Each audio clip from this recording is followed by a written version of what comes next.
nakailan po sa ating mga kababayan pabor sa panukalang total ban sa online gambling. Kasama natin live si Radyoman Chill, Emprido Chill. RMN Live Report!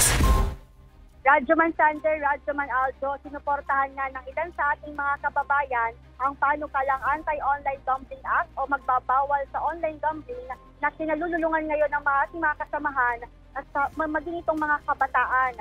Sa panayam ng RMN Manila kay Marieta Fabiano at Virgilio Galera, sinabi ng mga ito na dapat na talagang matigil ang online sugal dahil mas marami ang gumagamit at sumasali dito. Hindi naman umano nakakatulong itong pagsusugal sa pang-araw-araw na buhay at nakakasira pa sa kinabukasan ng pamilya. Minsan, kahit pamumuhay nila, kabuhayan nila na nila dahil lang sa mga sugal. Lahat yun nauubos, naghihirap, mga tao.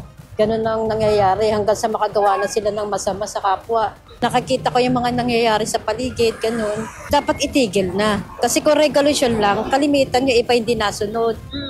Kalimitan yung iba walang sinusunod. Kahit nga sabihin itinigil na, hindi pa rin sila tumitigil kasi nga gambling sila. Kumbaga, malalakas na tao sila na mahirap puksain. Parang ganun. Tigil na po yun. Kasi kawawa yung mga bata malululong sa bisyo. Mayroon akong kapitbahay nalululong sa ganyan. Sa cellphone ginagamit, natutuwa naman, hindi maganda yung ganun. Sa bahay ka lang, nagsusugal ka. Paano yung pambili mo ng bigas, tataya mo pa. Mahirap. Kasi sa pamilya, sira ng pamilya. Hindi naman ako nagsusugal. Kaya nga lang nadidinig ko, nakikita ko sa mga ibang tao nga yung ginagawa nila. Dapat talaga wala na yan. Sila lang naman nakikinabang yung may-ari ng kasugalan na yan. Mga tao, talo. Matatanda ang ilan sa mga kinasasangkutang krimen sa bansa ay dahil sa pagsusugalo e-games na kung minsan ay nagiging dahilan ng dubog sa pagkautang ng marami sa mga Pilipino.